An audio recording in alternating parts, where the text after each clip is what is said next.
안녕하세요. 나무아카데미입니다. 이번 영상에서는 고2 화법과 작문, 비상, 대단원, 2단원 화법의 원리와 실제 중 소단원, 3단원, 4단원에 해당하는 연설과 발표, 그리고 협상과 토론을 보도록 할 거예요.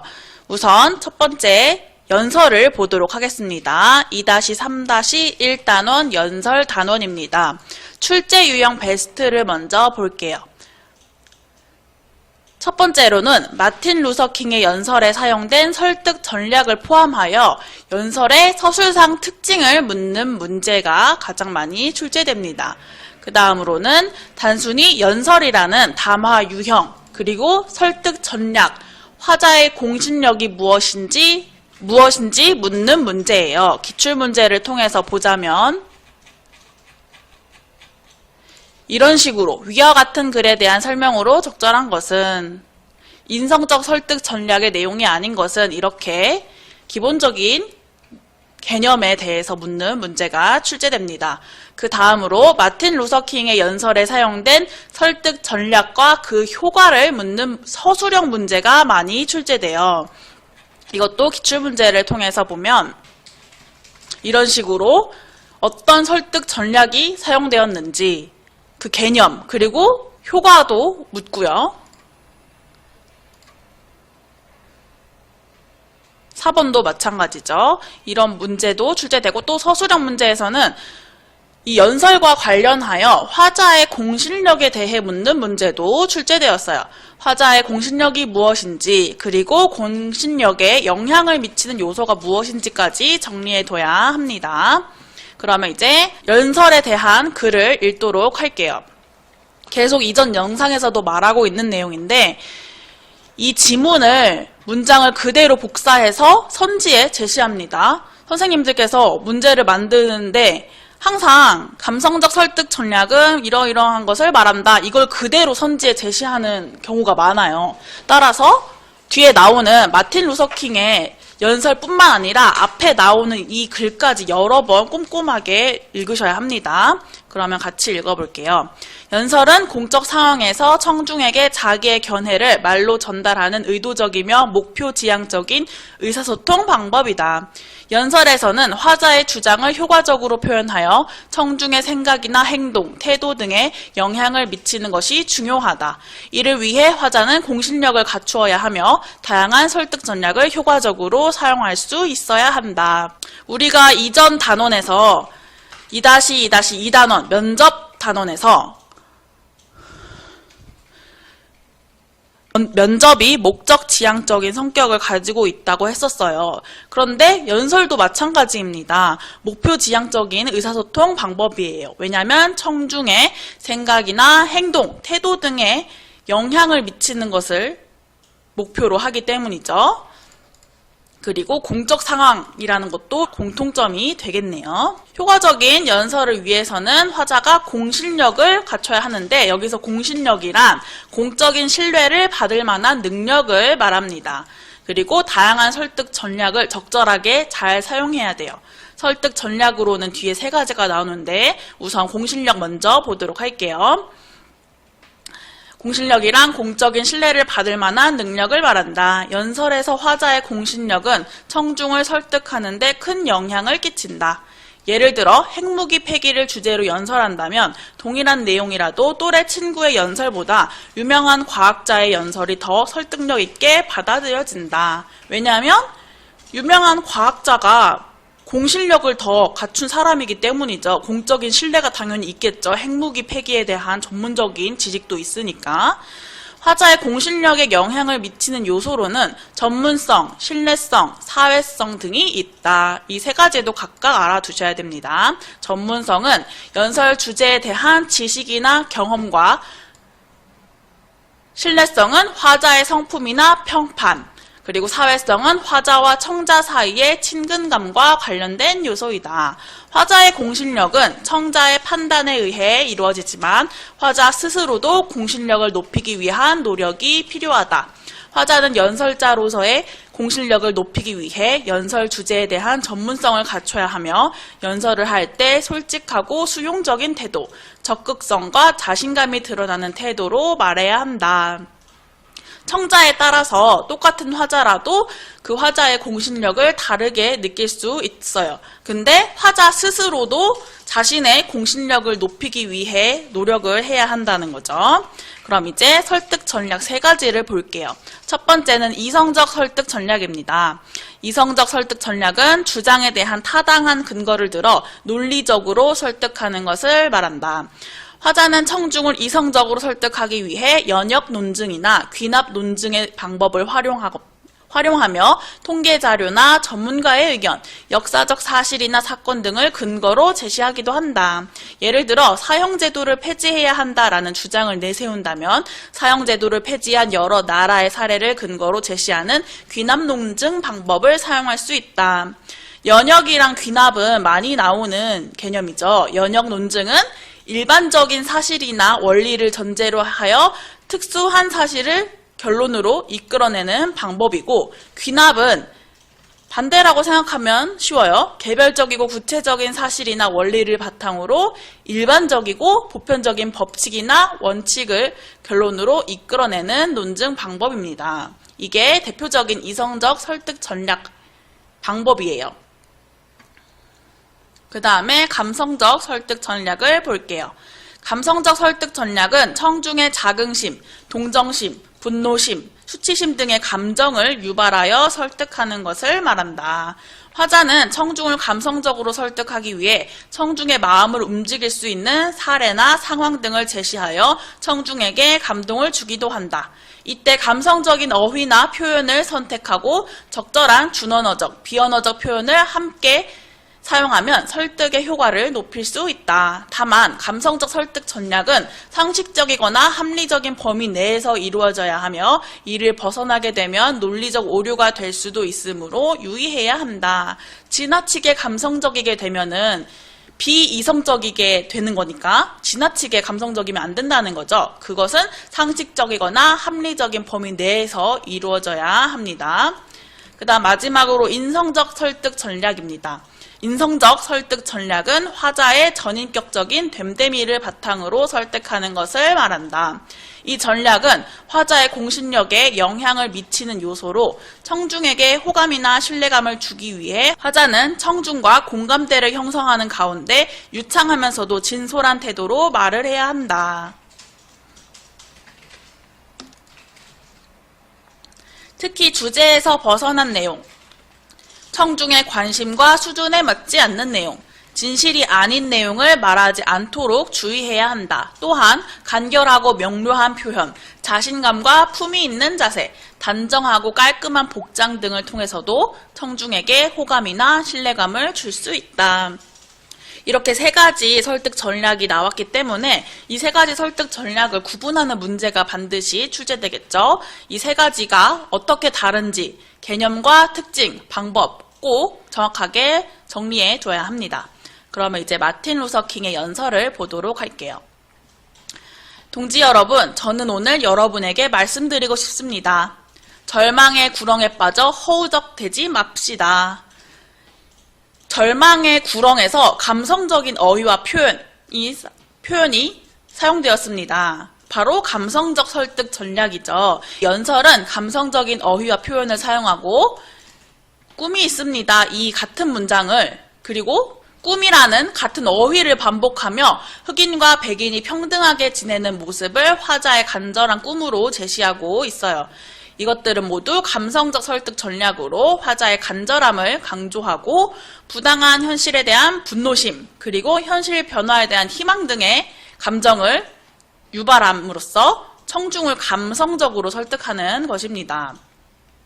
이 연설에 사용된 설득 전략을 묻는 문제 반드시 출제되는 문제 유형이라고 했죠. 아까 전에 서술형으로도 자주 출제된다고 했고 따라서 어느 부분에 어떤 설득 전략이 사용되었는지 그리고 그 효과가 무엇인지를 반드시 정리해 둬야 됩니다. 그 다음 2번째 문단 볼게요. 비록 우리는 지금 고난을 마주하고 있지만 나에게는 꿈이 있습니다. 그 꿈은 아메리칸 드림의 깊이 뿌리를 내리고 있습니다. 나에게는 꿈이 있습니다. 지금 아까 말했듯이 나에게는 꿈이 있습니다 라는 같은 문장이 반복되고 있죠. 그래서 간절함을 강조하고 있습니다. 언젠가 이 나라가 모든 인간은 평등하게 태어난다는 사실을 우리는 자명한 진리로 받아들인다 라는 이 나라 건국 신조의 참뜻을 되새기며 살아가리라는 꿈입니다. 건국 신조를 제시하고 있네요. 역사적 사실을 근거로 제시하여 주장의 당위성을 드러내며 청중을 논리적으로 설득하고 있기 때문에 이 부분은 이성적 설득 전략이 사용된 거겠죠. 나에게는 꿈이 있습니다. 언젠가 조지아주의 붉은 언덕에서 노예의 후손과 노예 주인의 후손이 형제라는 식탁 앞에 나란히 앉을 수 있는 날이 오리라는 꿈입니다. 나에게는 꿈이 있습니다. 부당함과 억압의 뜨거운 열기로 신음하는 미시시피주도 언젠가 자유와 정의가 샘솟는 오아시스가 되리라는 꿈입니다. 여기에서도 아까 절망의 구렁과 마찬가지로 감성적인 어휘와 표현이 나타나죠.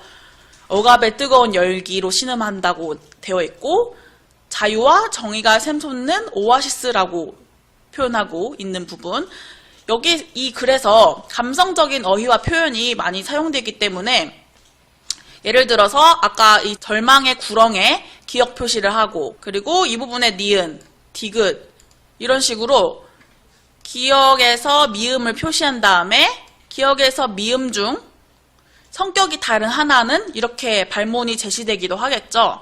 따라서 어떤 어휘가 감성적인 어휘에 해당하는지도 정리해둬야 합니다. 나에게는 꿈이 있습니다. 언젠가 내 아이들이 자신의 피부색이 아니라 인격으로 평가받는 나라에서 살게 되리라는 꿈입니다. 지금 나에게는 꿈이 있습니다. 나에게는 꿈이 있습니다. 지독한 인종차별주의자들이 들끓는 엘라베마 주지사가 주권 우위라느니 연방 법령 실시 거부라느니 같은 말만 떠벌리는 저기 엘라베마에서도 언젠가 흑인 소년, 소녀들이 백인 소년, 소녀들과 형제 자매처럼 손을 마주잡게 되리라는 꿈입니다. 흑인과 백인이 평등하게 지내는 모습을 화자의 간절한 꿈으로 제시하고 있죠. 계속해서 이제 반복을 통해서 그리고 흑인과 백인이 평등하게 지내는 모습을 제시함으로써 감성적 설득 전략을 사용하고 있다는 것을 알 수 있습니다. 이것이 우리의 희망입니다. 나에게는 꿈이 있습니다 라고 나의 꿈을 말했는데 이제 우리의 희망인 거래요. 나의 꿈을 우리의 희망으로 말하면서 자신의 꿈을 청중의 소망과 동일시하고 있는 거죠. 청중의 공감을 유도하고 있다고 볼 수 있습니다.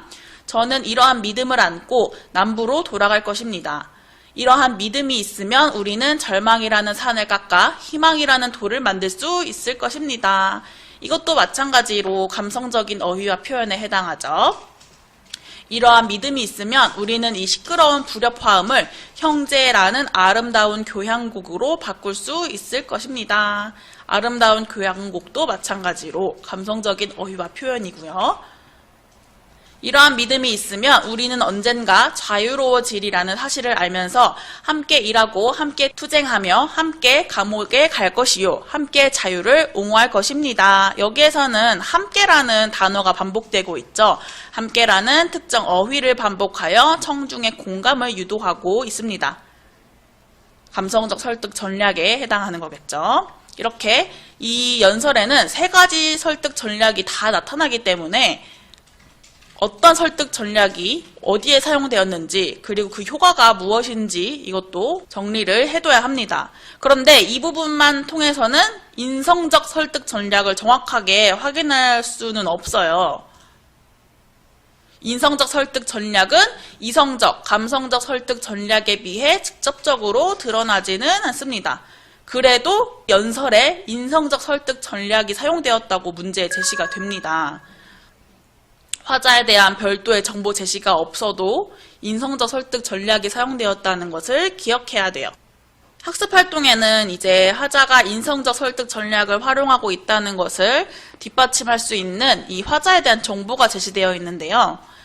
이 연설의 화자가 흑인 인권 운동자의 지도자로 흑인들의 인권 보호를 위해 끊임없이 노력한 인물인 것을 드러내고 있습니다. 이를 통해서 화자는 이 연설과 관련하여 충분한 전문성과 신뢰성을 가지고 있으며 연설의 설득력을 높일 수 있는 공신력을 갖추고 있다고 볼 수 있는 거예요.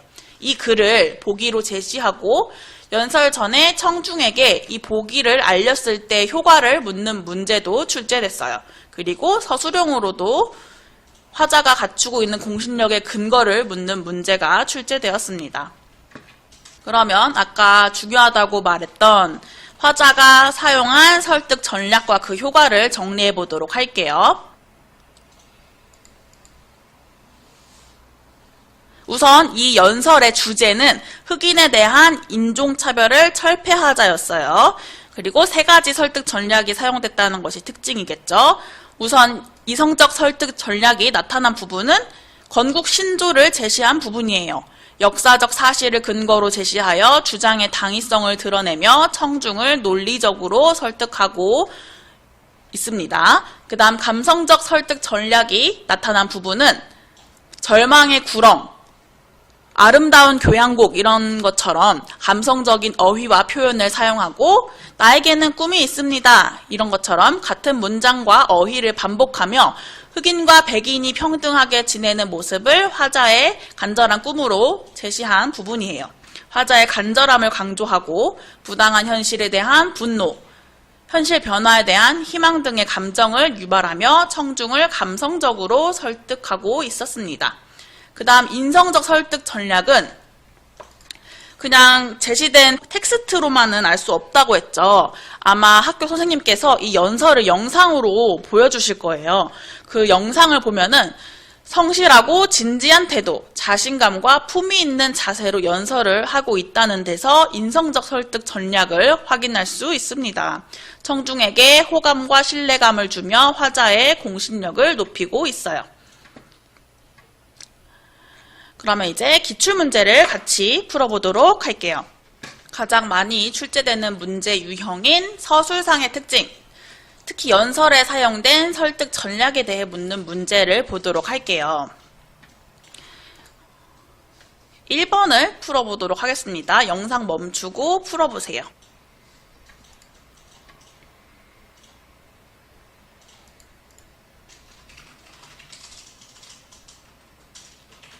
풀어보셨나요? 1번에 적절하지 않은 것, 답은 4번입니다.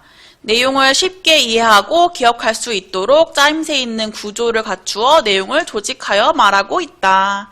이 연설에서 여러 설득 전략을 사용해서 자신의 주장에 대해 효과적으로 청중을 설득하고 있죠. 하지만 내용을 쉽게 이해하고 기억할 수 있도록 짜임새 있는 구조를 갖추어 내용을 조직하여 말하고 있는 것은 아니에요. 이 방법은 청자의 특성을 고려한 발표의 내용 구성 방법에 해당합니다. 따라서 4번이 적절하지 않아요. 1번부터 오답풀이를 해볼게요. 화자는 이 연설과 관련하여 충분한 전문성을 가지고 있으며 연설의 설득력을 높일 수 있는 공신력을 가지고 있다. 아까 말했듯이 인성적 설득 전략과 관련한 내용이 제시된 거죠. 이 연설의 화자인 마틴 루서킹은 흑인 인권 운동의 지도자로 흑인들의 인권 보호를 위해 끊임없이 노력한 인물이에요. 그렇기 때문에 화자는 이 연설과 관련하여 충분한 전문성과 신뢰성을 가지고 있고 연설의 설득력을 높일 수 있는 공신력을 갖추고 있다고 볼 수 있죠. 2번, 역사적 사실을 근거로 제시하여 주장의 당위성을 드러내며 청중을 논리적으로 설득하고 있다. 이거는 이 부분, 이 니은에 해당하는 부분에 대한 설명이죠. 역사적 사실인 이 건국 신조를 근거로 제시해서 주장의 당위성을 드러내며 청중을 논리적으로 설득하고 있어요. 바로 이성적 설득 전략이 사용된 거죠. 3번, 화자의 간절함을 강조하고 부당한 현실에 대한 분노, 현실 변화에 대한 희망 등의 감정을 유발하고 있다. 이거는 감성적 설득 전략에 대한 설명이죠. 5번이랑 같이 연결해서 볼게요. 흑인과 백인이 평등하게 지내는 모습을 화자의 간절한 꿈으로 제시하여 청중을 감성적으로 설득하고 있다.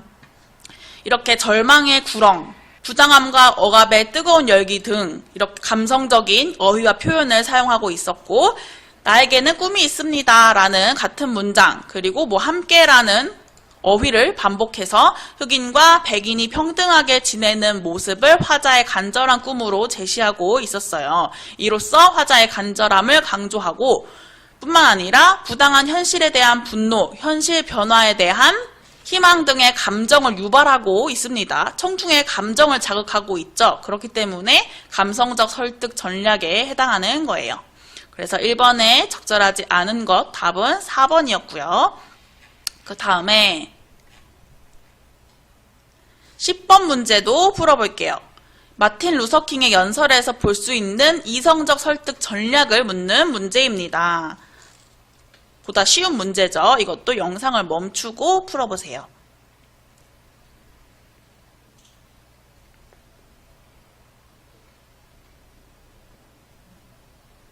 풀어보셨나요? 10번에 적절한 것 답은 4번입니다. 미국의 건국 신조를 인용하여 주장의 근거로 제시하고 있다. 이 부분에서 알 수 있었잖아요. 역사적 사실인 모든 인간은 평등하게 태어난다는 사실을 우리는 자명한 진리로 받아들인다. 이 건국 신조를 근거로 제시해서 주장의 당위성을 드러내며 청중을 논리적으로 설득하고 있는데 이게 바로 이성적 설득 전략에 해당했죠. 따라 4번이 답이 됩니다. 청중의 감정을 자극하는 어휘를 반복적으로 사용하고 있다. 이거는 감성적 설득 전략에 해당하죠. 구체적 사례를 많이 소개하여 청중과 시대적 공감대를 형성하고 있다.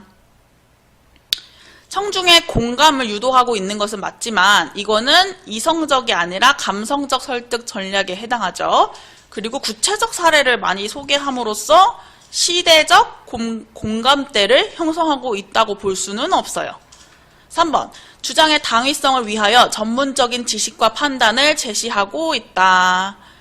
전문적인 지식과 판단을 제시하고 있는 부분은 확인할 수 없습니다. 5번, 준언어적, 비언어적 표현을 병행하여 설득의 효과를 최대화하고 있다. 제시된 연설문을 통해서는 준언어적 표현과 비언어적 표현을 확인할 수는 없습니다. 10번의 답은 4번이었어요. 그럼 이제 2-3-2단원 발표에 대해서 보도록 하겠습니다. 발표도 마찬가지로 출제 유형 베스트 먼저 볼게요. 첫 번째는 발표에서 청자의 특성을 어떻게 고려했는지를 묻는 문제입니다. 기출문제를 통해서 보면 이런 식으로 보기를 바탕으로 화자가 청자를 고려한 점을 분석했을 때 알맞은 것은, 또는 발표를 준비할 때 화자가 고려한 내용으로 적절한 것은, 구조에 따라 청자를 고려한 점으로 적절하지 않은 것은, 이런 식으로 출제가 됩니다. 두 번째는 발표의 내용과 발표의 표현상 특징을 묻는 문제입니다. 그냥 단순히 서술상의 특징을 묻는 문제에 해당하는 거죠. 말하기 방식도 마찬가지고 14번도 서술상의 특징에 해당하고, 그리고 이 발표에 활용된 정보를 묻는 문제, 이거는 내용에 대해 묻는 문제죠. 18번도 내용 일치 문제에 해당하겠고요. 그 다음 세 번째로 많이 출제되는 문제 유형은 발표라는 담화 유형에 대해 묻는 문제입니다. 이렇게 단순히 발표에 대한 설명으로 적절하지 않은 것은, 발표의 원리에 따라 발표를 준비한 것으로 옳지 않은 것은, 이렇게 출제가 돼요. 그럼 이제 발표에 대해 설명하는 글을 읽어보도록 하겠습니다. 발표는 여러 사람 앞에서 자기의 생각이나 어떠한 사실에 대해 말하는 화법의 한 유형이다. 발표는 주로 정보를 전달하여 청중을 이해시키는 것을 목적으로 하는 경우가 많다. 따라서 청자를 고려하여 내용을 구성하는 것은 발표의 성패에 중요하게 작용한다. 발표는 대부분 설명적이고 정보 전달적인 성격을 지닌다는 것을 기억해야 합니다. 그리고 청자에 따라서 설명하는 방법이 달라질 수 있기 때문에 청자를 고려하여 내용을 구성해야 해요. 아무리 유익한 내용의 발표라도 청자가 발표 내용을 이해하지 못하거나 발표 내용에 관심이 없다면 성공적인 발표가 될 수 없다. 따라서 발표 내용을 구성할 때에는 사전에 청자의 요구, 관심, 수준 등을 분석할 필요가 있다. 이러한 분석 과정을 통해 화자는 청자에게 가치 있고 유용한 내용이 무엇인지, 청자가 어떤 요소를 흥미있어 할지, 청자의 배경 지식이나 전문성 등은 어느 정도인지 등을 파악할 수 있다. 청자의 특성을 분석하고 이를 고려하여 발표 내용을 구성하면 발표 내용을 효과적으로 전달할 수 있다. 이 부분이 중요하겠죠. 화자가 분석해야 할 청자의 특성은 청자의 요구, 그리고 관심, 수준입니다. 발표 내용을 효과적으로 전달하기 위해서는 청자의 특성을 바탕으로 청자에게 가치 있고 유용한 정보를 선별하고 청자가 정보를 쉽고 정확하게 이해할 수 있도록 선별한 정보를 체계적으로 조직해야 한다. 정보를 선별하는 것에 그치는 것이 아니라 그 정보를 조직을 해야 되는 거예요. 체계적으로. 제외해야 할 정보는 제외하고 반드시 포함해야 할 정보는 포함하고 이런 식으로 조직을 하는 것입니다. 다음은 캠핑에 대해 수집한 정보이다. 캠핑의 역사, 캠핑장 인기 요리, 캠핑용 침낭의 용도별 소재, 캠핑 시 안전 수칙. 이와 같은 정보를 수집한 후에는 이들 정보가 청자에게 가치 있고 유용한지, 청자의 관심과 수준에 부합하는지를 고려하여 정보를 선별해야 한다. 만약 청자가 캠핑을 하는데 필요한 실용적인 정보를 요구한다면 캠핑의 역사라는 정보는 필요하지 않죠.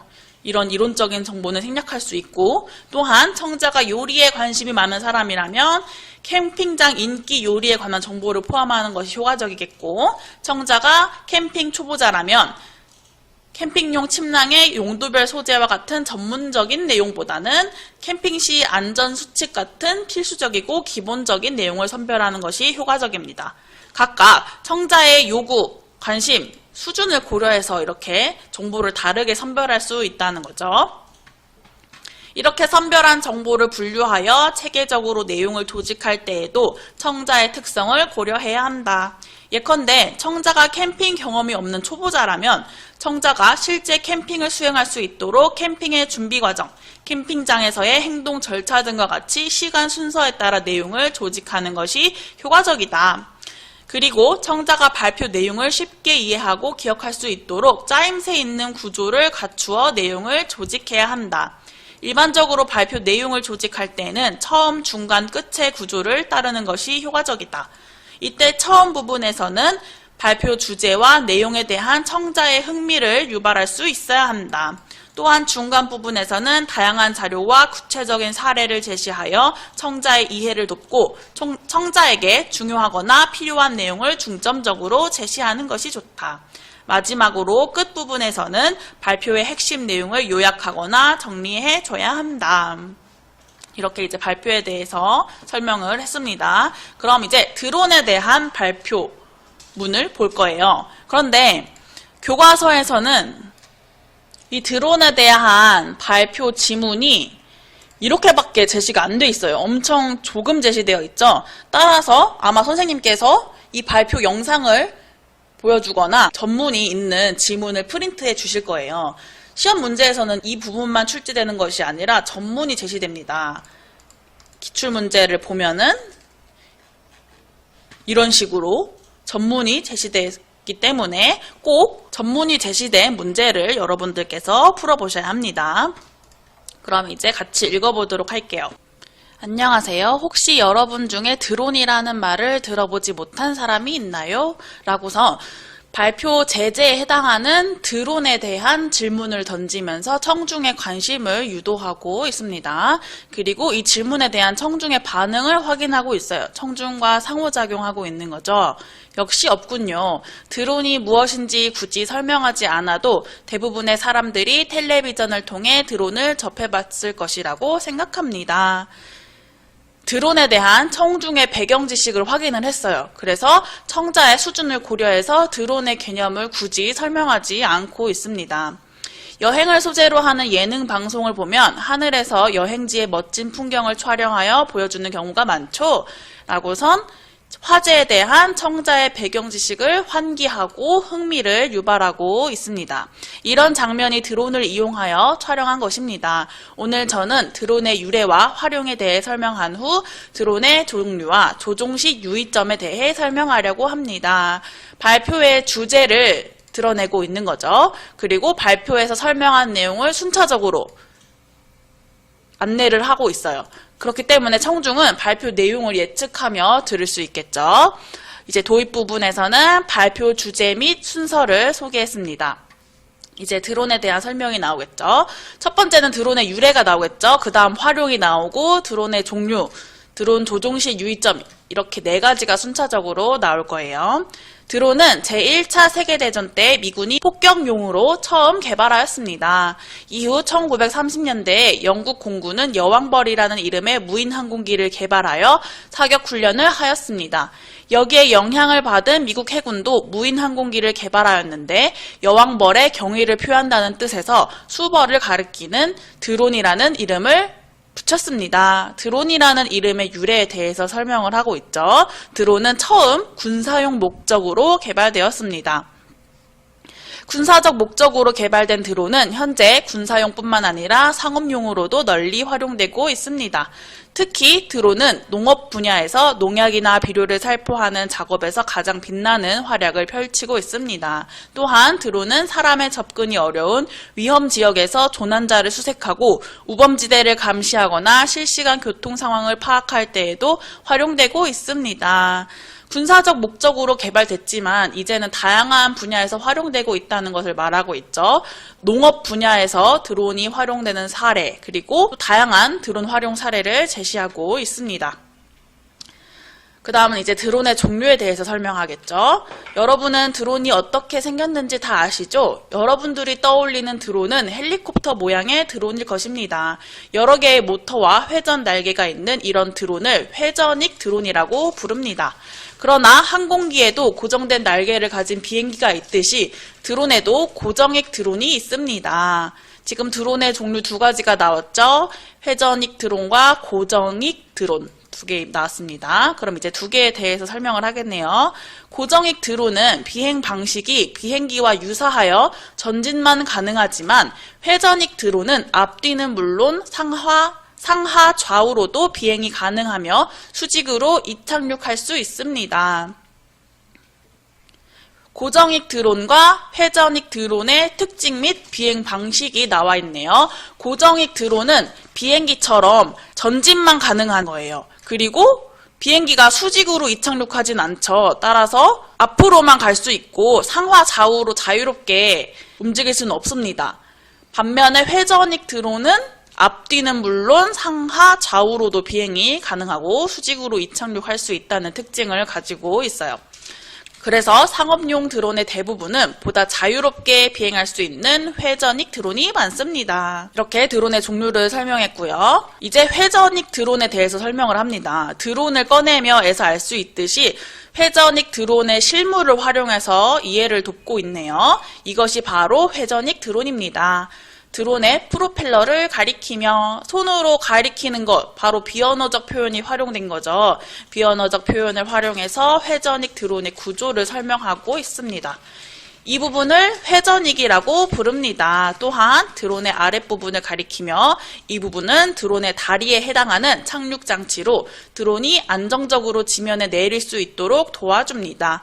그리고 이 부분은 카메라 등을 장착하기 위한 장비로 하나의 축을 중심으로 물체가 회전할 수 있게 해주는 부분입니다. 드론 조종기를 꺼내며 드론뿐만 아니라 드론 조종기의 실물도 활용하고 있네요. 이것은 드론 조종기인데요. 작은 막대기 모양을 지닌 이 장치를 이용하여 드론의 상승과 하강, 전진과 후진을 조절합니다. 매우 간단하죠? 생각보다 드론 조종이 쉬워 보이지만 드론은 엄연히 하늘을 나는 비행 물체이기 때문에 3차원 공간에 대한 어느 정도의 이해가 필수적입니다. 이렇게 회전익 드론의 구조를 설명했습니다. 그 다음에 이제 드론 조종 시 유의점이 나와요. 또한 드론을 조종할 때 큰 목소리로 꼭 기억해야 할 것. 왜냐하면 꼭 기억해야 할 것을 강조하기 위해서 목소리를 크게 한 거죠. 이거는 준언어적 표현에 해당하죠. 준언어적 표현을 사용해서 독자의 관심을 유도하고 뒤에 말할 내용을 강조하고 있습니다. 손가락 하나를 들고 여기서는 비언어적 표현을 사용하고 있죠. 첫째, 드론을 아무 데서나 날려서는 절대 안 됩니다. 자기 집 정원이라고 해도 비행 금지 구역, 비행 제한 구역 등에서 드론을 날리면 벌금을 물 수 있습니다. 이번엔 손가락 2개를 들고 둘째, 무게가 12kg이 넘는 드론은 교통안전공단에서 안전성 인증을 받아야 하며 지방항공청 또는 국방부에서 비행 승인을 받아야 합니다. 이제 손가락 3개를 들고 셋째, 12kg 이하의 드론이라고 해도 일몰 후부터 일출 전까지의 야간 시간이나 인구 밀집 지역, 사람이 많이 모인 곳의 상공에서는 드론을 비행하는 것이 금지되어 있습니다. 이렇게 드론 조종 시 유의점 3가지가 나와 있죠. 이 발표의 서술상의 특징을 묻는 문제도 출제되지만 단순히 발표 내용에 대한 문제도 출제돼요. 따라서 이 유의점도 잘 알아두셔야 합니다.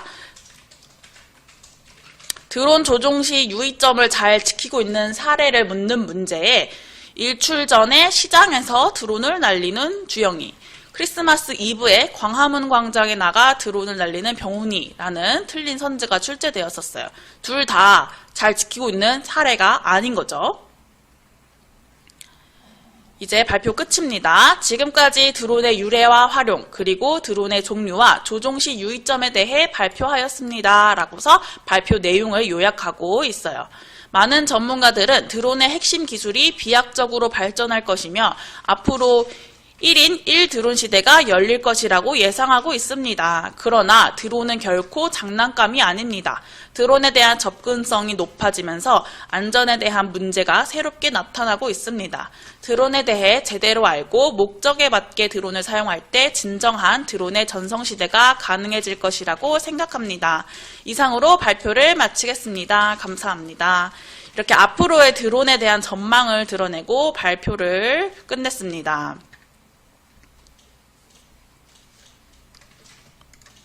이 발표의 주제는 드론에 대한 정보 전달이겠죠. 그리고 이 부분은 발표를 하기 전에 화자가 떠올린 생각이에요. 이것을 바탕으로 이제 화자가 분석한 청자의 특성이 무엇인지 묻는 문제가 많이 출제된다고 했어요. 읽어볼게요. 얼마 전 동아리 친구들과 대화를 나누다 보니 많은 친구들이 생일 선물로 드론을 받고 싶어 한다는 것을 알게 됐어. 그래서 나는 동아리 친구들을 대상으로 드론에 대해 발표를 하려고 해. 대부분의 친구들이 텔레비전을 통해 드론을 자주 접했기 때문에 드론이 무엇인지에 대해서는 알고 있어. 하지만 드론이 어떻게 유래되었고 구체적으로 어떤 분야에서 활용되고 있는지는 잘 모르는 것 같아. 이거는 청자의 수준을 고려한 거죠. 청자가 드론에 대해서 알고는 있어요. 무엇인지. 하지만 그 유래와 활용 분야는 모르기 때문에 드론의 개념 설명은 발표에서 생략을 하고 유래와 활용 분야에 대한 정보는 발표에 포함한 거죠. 동아리 친구들이 생활 정보에 관심이 많은 만큼 친구들의 생활과 직접적으로 관련된 정보를 다루되 지나치게 전문적인 내용은 다루지 않는 것이 좋겠어. 이거는 청자의 관심을 고려한 거죠.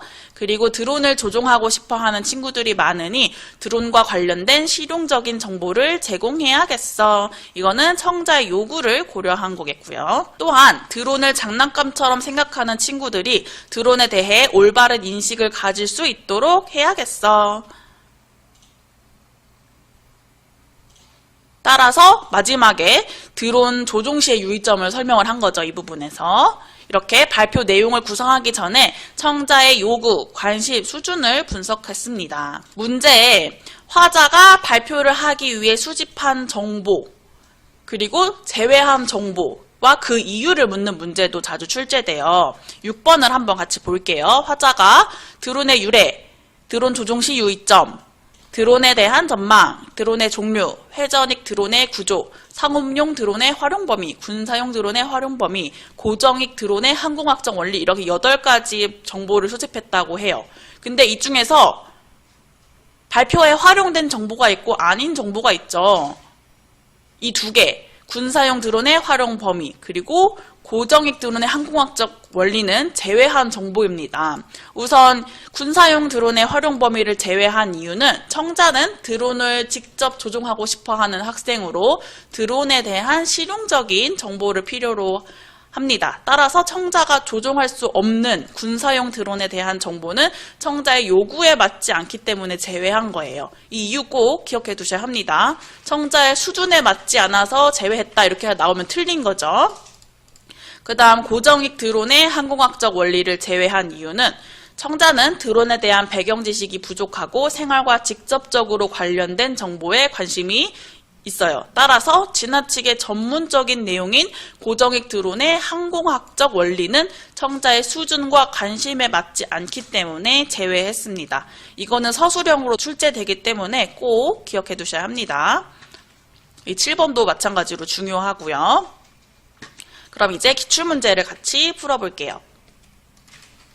가장 많이 출제되는 문제 유형이었던 발표에서 청자의 특성을 어떻게 고려했는지와 관련한 문제를 풀어볼게요. 2번을 풀어보겠습니다. 영상을 멈추고 풀어보세요.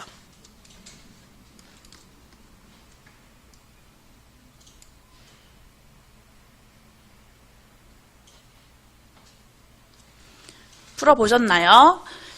2번에 적절한 것 답은 4번입니다. 1번부터 같이 볼게요. 청자의 요구, 드론을 직접 조종하고 싶어하며 정확한 드론의 개념을 알고 싶어함. 일단 앞에는 맞아요. 그런데 드론과 관련된 실용적인 정보를 필요로 하는 거죠. 여기 나와 있죠. 그리고 드론이 무엇인지에 대해서는 알고 있다고 했어요. 따라서 정확한 드론의 개념을 알고 싶어 하는 건 아니죠. 이 뒤에가 틀렸기 때문에 1번 적절하지 않습니다. 그 다음 2번 청자의 관심. 드론에 대한 실용적인 정보를 필요로 하기에 전문적인 군사용 드론에 대한 정보를 제공하면 적절함. 이것도 앞에는 맞아요. 청자는 생활 정보에 관심이 많은 만큼 생활과 직접적인 실용적인 정보를 제공해야 한다고 했죠. 그런데 전문적인 내용은 생활과 직접적으로 관련된 게 아니죠. 따라서 이 뒤에가 틀렸습니다. 3번 청자의 수준. 드론의 유래와 활용 분야에 대해서 잘 알고 있음. 아니었죠. 드론의 개념은 알고 있지만 유래와 활용 분야는 모르고 있습니다. 4번 글의 조직. 청자가 발표 내용을 쉽게 이해하고 기억할 수 있도록 글의 처음 단계에서는 청자의 흥미를 끄는 것이 좋을 것 같음. 청자가 발표 내용을 쉽게 이해하고 기억할 수 있도록 짜임새 있는 구조를 갖춰 내용을 조직해야 하죠. 일반적으로 발표 내용을 조직할 때는 처음, 중간, 끝의 구조를 따르는 것이 효과적이라고 앞서 설명했었어요. 이때 처음 부분에서는 발표 주제와 내용에 대한 청자의 흥미를 유발할 수 있어야 돼요. 이 발표에서도 처음 부분만 제시됐지만 드론에 대한 청자의 배경 지식을 환기하고 청자의 흥미를 유발하고 있죠. 따라서 적절합니다. 4번이 답이었어요. 마지막 5번. 글의 표현. 정보를 전달하는 발표이기에 준언어적 표현이나 비언어적 표현은 활용할 필요가 없음. 아니죠. 정보를 전달하는 발표에서 준언어적 표현 그리고 비언어적 표현을 적절하게 사용하는 것은 효과적이죠. 따라서 틀렸습니다. 2번에 적절한 것은 4번이었어요. 그 다음에 두 번째 최다 빈출 유형이었던 발표의 표현상의 특징을 묻는 문제를 풀어볼게요. 11번 문제를 풀어보겠습니다. 지문이 한 화면에 나오기가 힘들기 때문에 여러분들께서 지문을 보면서 풀어보시면 될 것 같아요. 영상을 멈추고 풀어보세요.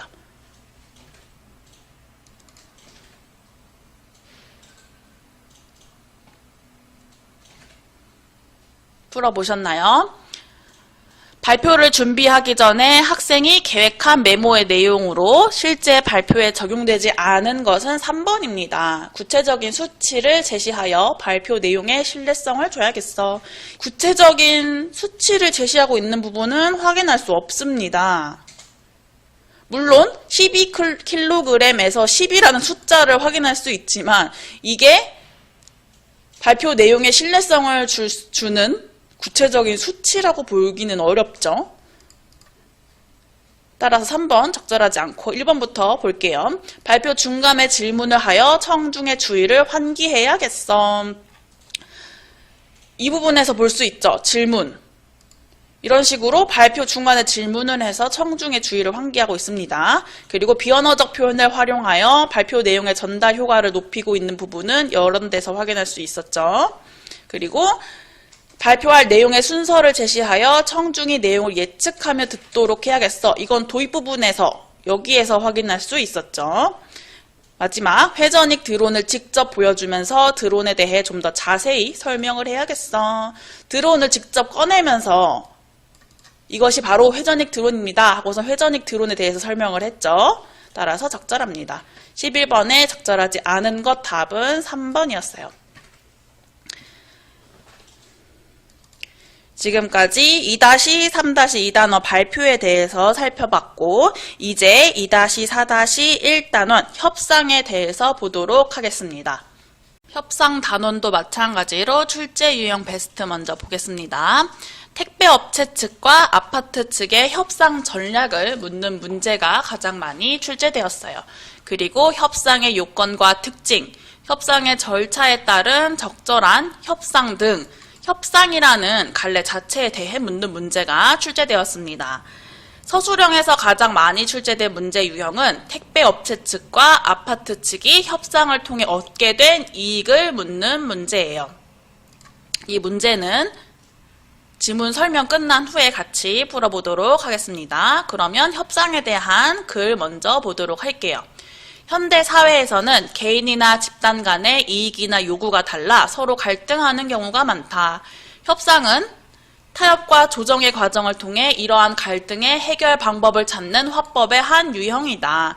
갈등 상황에서 서로 만족할 만한 대안을 마련하기 위해서는 협상 절차에 따라 상황에 맞는 협상 전략을 사용해야 한다. 그리고 협상의 요건과 특징이 나옵니다. 협상은 갈등의 주체들이 모여 서로 만족할 만한 대안을 모색하는 의사소통 과정이다. 협상이 이루어지려면 협상을 필요로 하는 문제가 존재해야 하며 서로 경쟁하면서도 협력하는 관계에 협상 참여자가 있어야 한다. 그리고 그 참여자는 공동의 목표를 추구하며 합의 결과를 이행해야 한다. 협상에서는 양측 모두의 이익이 충족되는 것이 중요하다. 따라서 협상 참여자는 상대 측을 설득함으로써 자기 측 이익을 최대화하기 위해 노력하는 한편 양보와 타협을 통해 양측 모두가 만족할 수 있는 대안을 도출하기 위해 협력해야 한다. 아까 전에 협상 자체에 대해 묻는 문제가 자주 출제된다고 했죠. 이런 내용이 그대로 선지에 제시됩니다. 협상의 요건, 지금 하나, 둘, 세 가지 나왔어요. 상황 조건과 참여자 조건, 행위 조건 이것도 파악해 두셔야 하고 협상의 특징과 협상 참여자의 역할도 정리해 두셔야 합니다. 그럼 이제 협상 절차에 따른 협상 전략을 보도록 하겠습니다. 일반적으로 협상은 시작 단계, 조정 단계, 해결 단계의 과정을 거친다. 시작 단계에서는 협상 참여자들이 문제에 대한 기본 입장을 서로 확인하고 협상의 목표를 설정하게 된다. 조정 단계에서는 양측이 밝힌 입장에 따라 구체적인 대안을 제시한 후 대안을 상호 검토하면서 서로의 입장 차이를 좁힌다. 그리고 해결 단계에서는 상대 측의 대안을 수용하며 합의하거나 제시된 대안을 수정 또는 재조정하면서 합의에 이르게 된다. 이 협상의 세 단계에 대해 묻는 문제도 나오겠죠. 특히 시작 단계에서는 서로의 입장 차이를 좁힌다 이런 식으로 단계와 그 단계에 대한 설명이 거꾸로 나올 수가 있습니다. 꼭 이 세 가지 각각의 단계에서 이루어지는 일들이 무엇인지 정확하게 정리해 두어야 해요. 그리고 이제 제조업체와 판매업체의 협상 일부가 나옵니다. 예문도 같이 읽어볼게요. 원료비가 10% 인상됐을 뿐만 아니라 기자재 사용에 따른 각종 부대 비용도 증가한 것이 현실입니다. 따라서 제품의 단가를 20% 인상해야 합니다. 이게 바로 제조업체의 입장이겠죠. 입장이자 주장. 그리고 이 주장에 대한 근거는 원료비도 인상됐고 다른 부대 비용도 증가됐기 때문이다 라고선 제품 단가 20% 인상의 근거를 대고 있어요. 이에 대해서 판매업체는 각종 부대 비용이 늘었다고 하더라도 제품의 단가를 20%나 인상하면 경기가 어려운 현실에서 제품의 판매 자체가 어려워질 것입니다. 이는 제조업체와 우리 판매업체 모두 바라는 바가 아닙니다. 판매업체는 제조업체의 단가 20% 인상 주장이 공동의 이익에 도움이 되지 않는다라고 지적을 하고 있는 거죠. 따라서 저희는 원료비 인상과 부대 비용 증가를 고려하더라도 어려운 경기를 감안하여 10% 단가 인상을 제한합니다. 이게 판매업체의 주장이에요. 제조업체는 20% 인상, 판매업체는 10% 인상을 제한하고 있죠. 따라서 이 둘이 서로 이제 양보와 타협을 통해서 15%로 인상하자라는 합의를 할 것임을 알 수 있겠네요. 예문에 대한 설명 보겠습니다. 이 예문은 제조업체와 판매업체가 제품의 단가 인상을 두고 벌이는 협상의 한 장면이다. 여기서 판매업체는 제조업체의 주장에 대해 공동의 이익에 도움이 되지 않는다고 지적하며 제품 단가의 10% 인상을 제한하고 있다. 제조업체와 판매업체는 자기 측의 주장을 상대 측에게 관철하기 위해 노력하는 한편 각자 제안한 제품 단가의 인상폭을 감안하여 양보와 타협을 통한 절충안으로 15%의 단가 인상에 합의할 수도 있다. 이처럼 협상을 할 때에는 협상 절차에 따라 협상 참여자 간의 입장 차이를 조정할 수 있도록 그때그때 상황에 맞는 협상 전략을 적절히 구사해야 한다. 일반적으로 시작 단계에서는 문제에 대한 진단을 토대로 상대 측에게 자기 측의 요구를 정확히 전달하고 상대 측의 요구가 무엇인지 정확히 파악해야 한다. 즉 시작 단계에서는 말 그대로 시작이니까 서로의 입장을 확인하는 거예요. 내 입장을 말하고 상대방의 입장을 확인하고 그 다음에 이제 조정 단계에서부터 조정을 하는 거죠. 상대 측의 동의를 이끌어내기 위해, 즉 상대 측이 내 요구를 들어주도록 설득하기 위해 상대 측의 이익과 공동의 이익을 탐색한 후 양보를 통해 합의를 유도하거나 상대 측의 요구를 일정 부분 수용하면서 자기 측의 요구를 관철하는 방법 등을 사용하는 것이 효과적이다. 마지막으로 해결 단계에서는 이렇게 모색된 해결 방안의 이해를 따져 해결 방안을 수락하거나 유보 혹은 거부함으로써 상대 측과의 절충 지점을 확인하고 새로운 문제점의 발생 여부를 따져볼 수 있다. 여기서 이해는 이익과 손해를 말하는 거죠. 자기가 얻을 것 그리고 자기가 양보한 것 이런 것을 따지는 걸 말합니다. 그 다음에 이제 택배연합 대표와 아파트 측 협상을 보도록 할게요. 처음은 시작 단계입니다. 시작 단계는 상대 측에게 자기 측의 요구를 정확히 전달하고 상대 측의 요구를 정확히 파악하는 단계였죠. 택배연합 대표 1이 말합니다. 평화아파트는 지상에 차 없는 아파트라는 지침에 따라 택배 업체들의 차량이 단지 내 지상으로 출입하는 것을 금지하고 있습니다. 물론 지하 주차장으로는 출입이 가능하지만 지하 주차장의 높이가 택배 차량과 맞지 않아 이곳을 이용할 수 없는 실정입니다.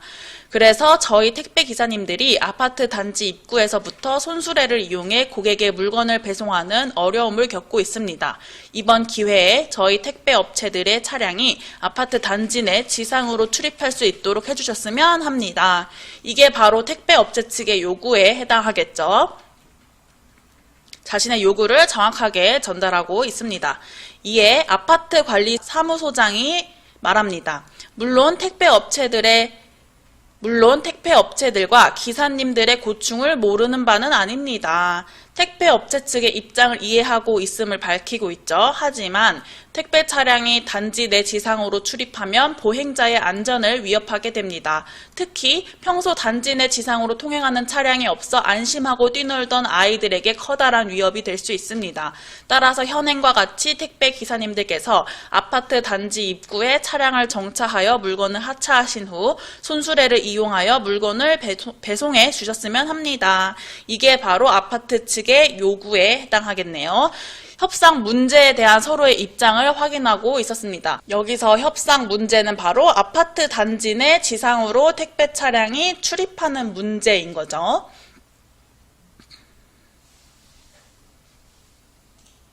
이제 조정 단계입니다. 조정 단계에서는 상대 측의 이익과 공동의 이익을 탐색한 후에 양보를 통해 합의를 유도하거나 상대 측의 요구를 일정 부분 수용하면서 자기 측의 요구를 관철하는 단계예요. 택배연합 대표 2가 말합니다. 아파트 단지의 여건과 안전사고의 위험을 충분히 알고 있습니다. 택배연합 대표도 아파트 관리 사무소장처럼 상대 측의 입장을 이해하고 있음을 밝히고 있죠. 그래서 저희도 택배기사님들께 아파트 단지 내에서는 안전운전을 생활화할 수 있도록 안전교육을 강화하고 있습니다. 문제 해결을 위한 택배업체 측의 노력을 제시하고 있습니다. 그러자 아파트 입주자 대표가 말해요. 아무리 안전교육을 강화한다 하더라도 아파트 단지 내 지상으로 택배 차량이 출입할 때 따르는 위험 요소가 완전히 해소되는 것은 아닙니다. 따라서 저희 제안을 받아들이거나 일반 외부 차량과 마찬가지로 택배 차량도 지하 주차장으로 출입할 수 있도록 높이가 낮은 화물차를 이용해 주셨으면 합니다. 우선 아파트 입주자 대표는 택배 업체 측의 이런 노력이 근본적인 문제 해결 방안이 될 수 없음을 밝히고 있어요. 어쨌든 안 된다라는 입장인 거죠. 기본 입장에는 변화가 없습니다. 그리고 대안을 제시하고 있어요. 너희가 지하 주차장으로 출입할 수 없으면은 지하 주차장에 맞는 높이의 화물차를 이용해라 라고 대안을 제시하는 거죠. 그러자 이제 택배연합 대표 1이 말합니다. 높이가 낮은 화물차를 마련하려면 기존 택배 차량을 개조하기 위한 비용이 듭니다. 저희도 지상에 차 없는 아파트가 많아지는 추세를 감안하여 높이가 낮은 화물차를 마련할 계획이지만 아직 구상 단계라 좀 더 시간이 필요합니다. 아파트 측이 제시한 대안에 대한 검토를 한 후 이를 당장 받아들이기 어려움을 밝히고 있죠. 그런데 상황이 비슷한 행복아파트의 경우 아파트 단지 입구에 무인 택배함을 설치해서 택배 업체들이 이곳에 화물을 배송하고 주민들이 찾아가는 방식을 도입하여 좋은 반응을 얻었다고 합니다. 이 방안은 어떻게 생각하십니까? 라고선 무인 택배함을 설치해서 문제를 해결한 사례를 제시하고 있는 거죠.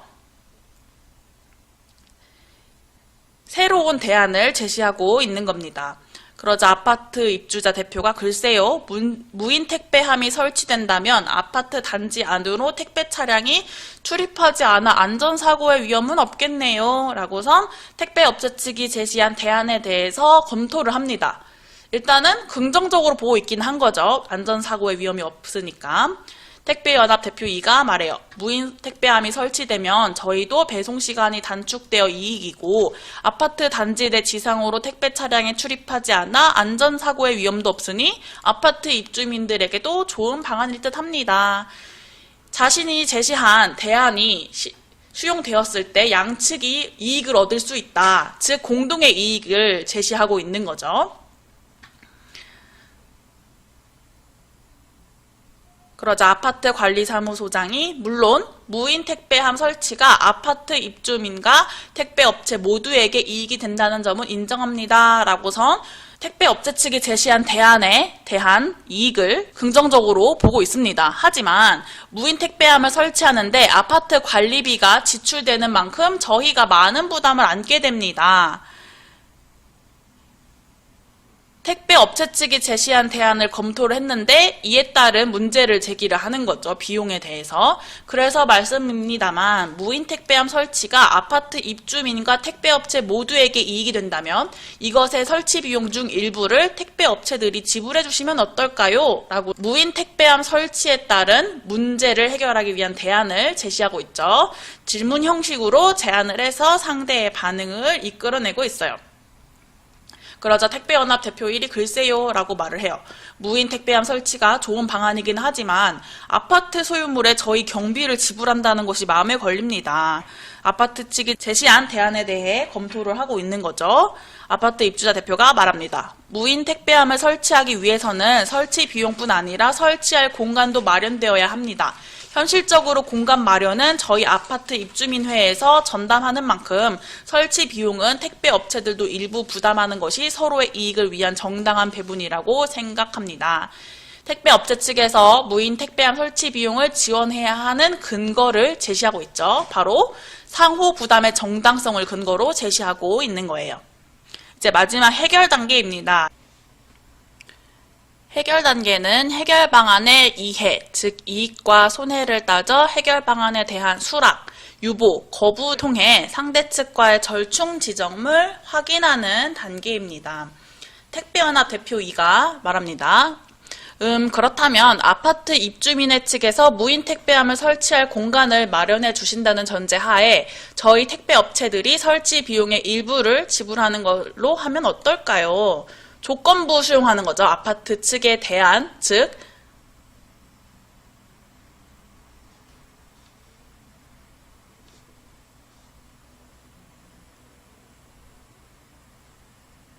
공간 마련은 아파트 측이 할 테니 설치 비용을 부담해라 라는 아파트 측의 대안에 대해 조건부로 수용하고 있습니다. 저희들도 무인 택배함이 설치되면 업무 효율이 증가하여 이익이니 그 부분은 저희가 아파트 입주민들께 제공하는 것으로 말입니다.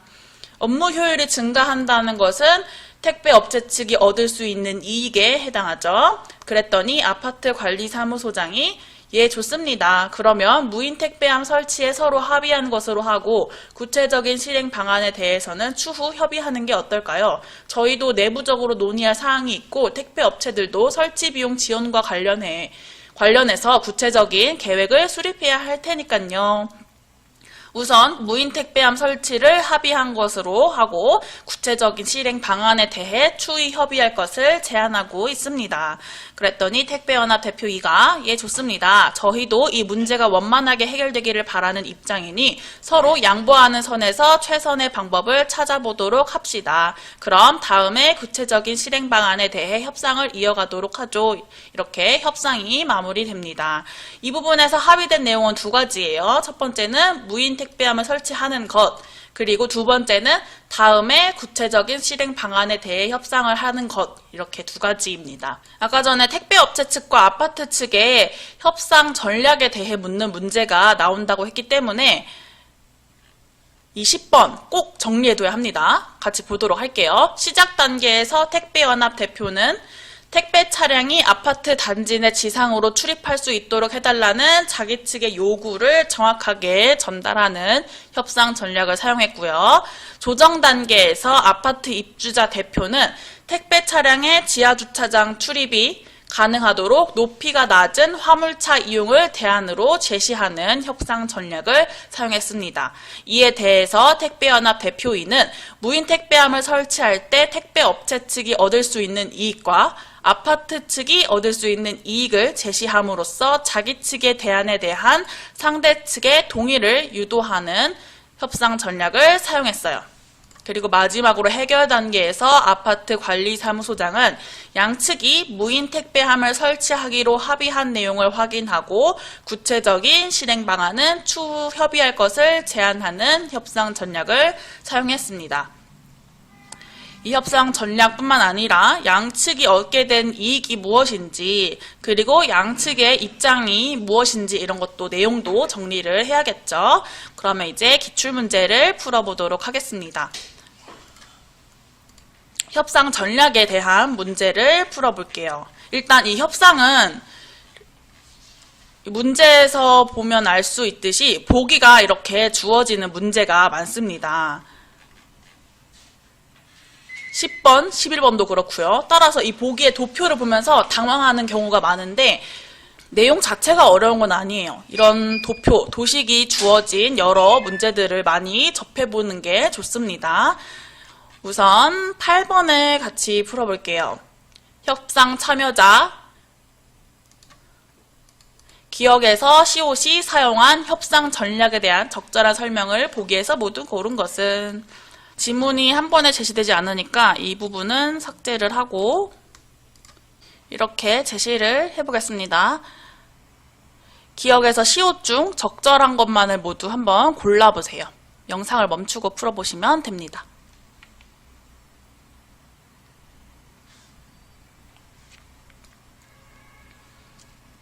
풀어보셨나요?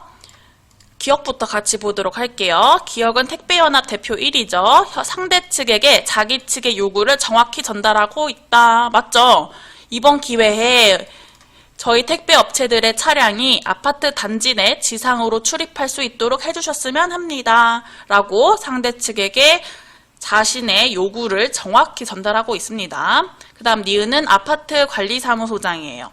상대 측의 요구를 정확하게 파악하고 자기 측의 주장을 펼치고 있다. 상대 측의 입장을 지금 이해하고 있음을 밝히고 있죠. 그리고 자기 측의 요구는 뭐냐면 손수레를 이용해라 라고선 정확하게 전달하고 있죠. 기억도 적절하고 니은도 적절합니다. 디귿 택배연합 대표 2입니다. 문제 해결을 위한 자기 측의 노력을 밝히며 협상 문제 타결을 위해 애쓰고 있다. 문제 해결을 위해서 안전운전을 생활할 수 있도록 안전교육을 강화하고 있다고 자기 측의 노력을 제시하고 있죠. 따라서 이것도 적절해요. 리을 아파트 입주자 대표 비슷한 문제를 해결한 다른 사례를 예로 들어 새로운 대안을 제시하고 있다. 여기서 아파트 입주자 대표는 택배업체 측의 노력이 근본적 문제 해결 방안이 될 수 없음을 밝히며 높이가 낮은 화물차 이용이라는 대안을 제시하고 있는 거죠. 비슷한 문제를 해결한 다른 사례를 예로 들어 새로운 대안을 제시하고 있지는 않아요. 오히려 이거는 아파트 입주자 대표가 아니라 택배연합이 무인 택배함이라는 새로운 대안을 제시한 거죠. 따라서 리을 적절하지 않고 미음은 택배연합 대표 2입니다. 새로운 대안을 받아들였을 때 양측 모두 얻을 수 있는 이익을 제시하고 있다. 무인 택배함 설치를 받아들였을 때 양측이 얻을 수 있는 이익을 제시하고 있죠. 택배 측은 배송시간이 단축돼 이익이고 아파트 측은 안전사고의 위험이 없으니 이익이다 라고서 말하고 있습니다. 미음 적절합니다. 비읍 상대 측의 요구를 일정 부분 수용하면서 자기 측의 요구를 관철시키는 방법을 택하고 있다. 택배연합 대표 2는 설치 비용을 부담해달라는 아파트 측의 요구를 일정 부분 수용하면서 자기 측의 요구를 관철시키고 있습니다. 비읍도 적절해요. 마지막 시옷 아파트 관리사무소장 모색된 해결 방안의 이해를 따져 해결 방안을 유보하고 새로이 발생한 문제점에 대해 논의하고 있다. 아파트 관리사무소장은 양측이 합의한 내용을 확인하고 구체적인 실행 방안은 추후 협의할 것을 제안하고 있죠. 모색된 해결 방안의 이해를 따져서 해결 방안을 유보하고 있진 않아요. 그리고 새롭게 발생한 문제점에 대해서 논의하고 있지도 않습니다. 따라서 여기서 적절한 것은 기억, 니은, 디귿, 미음, 비읍이 되겠습니다. 다음으로는 최다 빈출 유형 두 번째, 협상의 요건과 특징, 협상의 절차에 따른 적절한 협상 전략과 같은 협상 자체에 대한 문제를 풀어보도록 하겠습니다.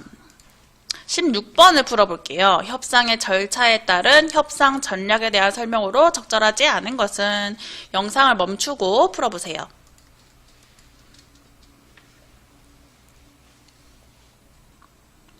풀어보셨나요? 16번에 적절하지 않은 것 답은 5번입니다.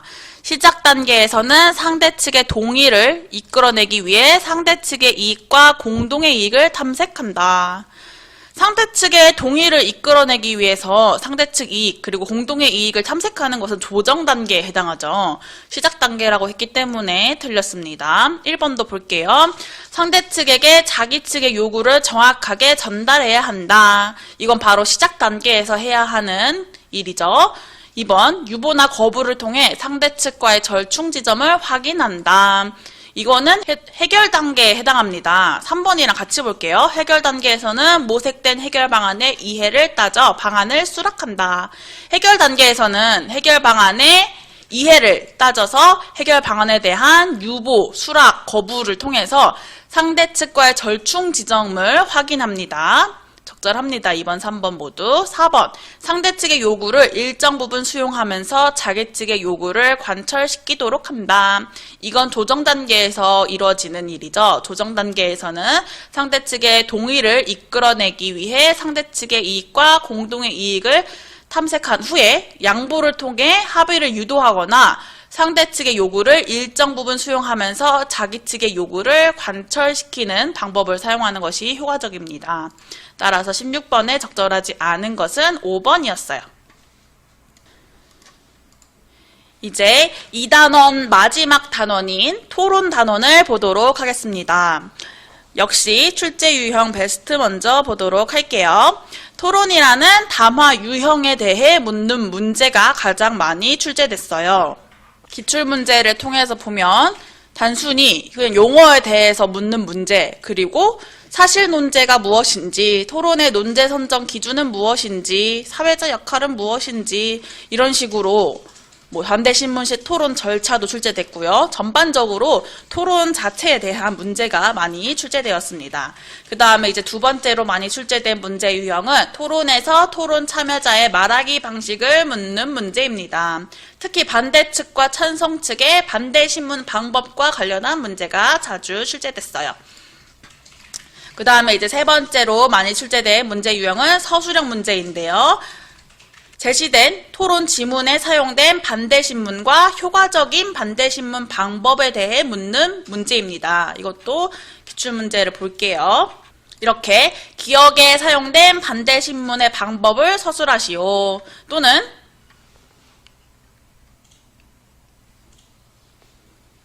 기억에 대해 할 수 있는 찬성 측의 반대신문, 니은에 대해 할 수 있는 찬성 측의 반대신문을 서술하시오.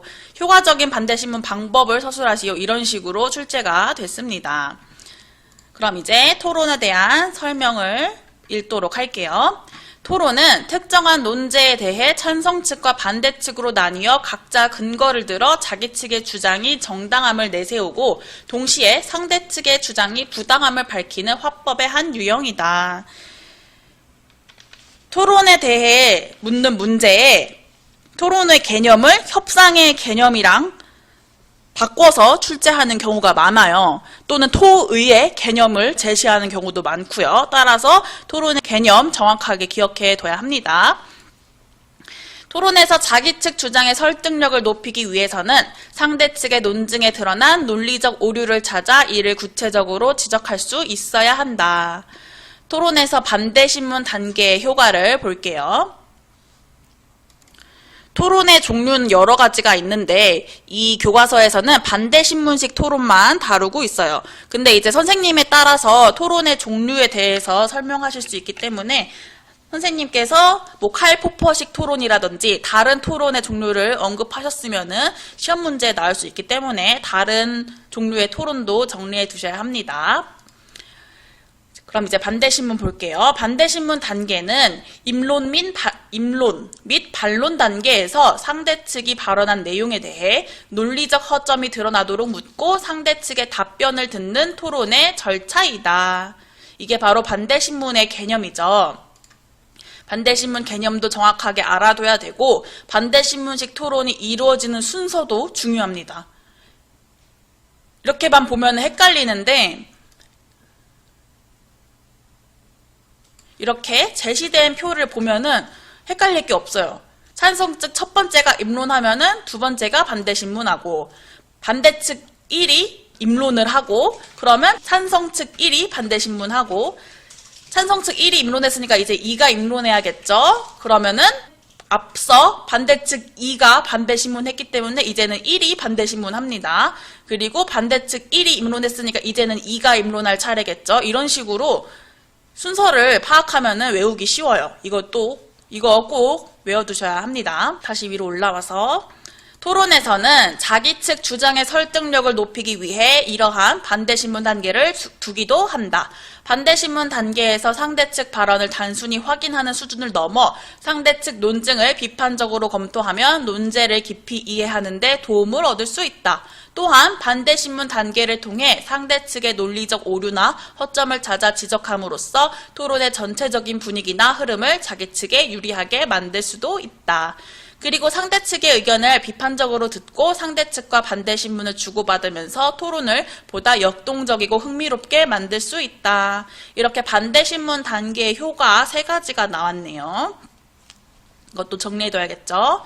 그럼 이제 반대 신문을 어떻게 효과적으로 하는지 그 방법이 나오겠네요. 반대 신문을 통해 토론의 흐름을 주도하기 위해서는 자기 측의 주장과 배치되는 상대 측의 주장을 정확히 파악하고 어떤 질문을 해야 자기 측이 유리해질지 고민해야 한다. 그리고 이제 예문이 나와요. 입론에서 일광절약 시간제에 대해서 말을 합니다. 이거는 서머타임 제도라고 여름의 긴 낮 시간을 효과적으로 이용하기 위하여 표준 시간보다 시각을 앞당기는 제도를 말합니다. 우리나라에서는 이 제도가 도입되어 있진 않죠. 일광절약 시간제를 도입하면 사람들이 활용할 수 있는 여가 시간이 늘어납니다. 제 친구의 블로그에서 실시한 설문조사 결과 일광절약 시간제 도입 시 대부분의 사람들이 여가 시간을 늘리겠다고 응답하였습니다. 그러자 이제 이거에 대해서 반대 신문을 합니다. 비전문가의 블로그에 제시된 결과를 근거로 일광절약 시간제가 도입되면 사람들이 활용할 수 있는 여가 시간이 늘어난다고 말씀하시는데 라고서 상대 측이 발언한 내용에 대해서 지금 지적을 하고 있어요. 인터넷 블로그에서 실시한 설문조사 결과와 같이 공신력이 부족한 자료를 신뢰할 수 있습니까? 이 제 친구의 블로그는 공신력이 부족한 매체죠. 따라서 입론에서 제시한 근거 자료의 신뢰성에 대해서 지금 지적을 하고 있는 거예요. 이 예문에 제시된 반대 신문은 공신력이 부족한 자료가 주장의 근거로 적절하지 않음을 지적하고 있다. 이처럼 반대 신문은 상대 측 논증의 적절성 등을 명확히 짚어서 질문해야 한다. 즉 상대 측이 근거로 제시한 정보나 자료가 믿을 만한지 이건 바로 신뢰성에 해당하죠. 그리고 상대 측의 주장과 근거가 이치에 맞고 합리적인지 이건 타당성이고요. 상대 측의 주장이 공평하고 정의로운지 이건 공정성에 해당합니다. 즉 신뢰성, 타당성, 공정성 이 3가지 요소를 판단해야 한다는 거죠. 여기서 드러나는 논리적 오류나 허점을 지적함으로써 자기 측 주장이 타당함을 증명해야 합니다. 이 3가지 요소도 개념을 꼭 기억해 두셔야 합니다. 또한 상대 측 발언을 듣고 그 내용에 대해서만 반박 성격을 띤 질문을 해야 한다. 상대 측이 발언하지 않은 내용에 대해서 질문하는 것은 적절하지 않겠죠. 이렇게 하면 상대 측 논증의 오류나 허점을 논의의 초점으로 삼아 토론을 진행할 수 있어 자기 측 주장에 대한 설득력을 높이면서 토론의 흐름을 주도할 수 있다. 그리고 반대 신문 시간을 고려하여 짧게 대답할 수 있는 질문을 단계별로 짜임새 있게 제시해야 한다. 이렇게 하면 상대 측이 질문에 대한 답변을 길게 하면서 자기 주장을 부연하는데 시간을 역이용하는 것을 방지할 수 있고 결과적으로 자기 측이 반대 신문의 시간을 주도할 수 있게 된다. 상대 측이 대답을 길게 할 수 있는 질문, 예를 들어서 개방형 질문을 하면은 불리하겠죠. 따라서 예, 아니오와 같이 최대한 폐쇄형 질문을 반대 신문을 하는 게 유리하겠죠. 이렇게 설명글이 끝났고 이제 토론 지문이 제시됩니다. 토론의 논제는 학교 청소를 용역업체에 위탁해야 한다 예요.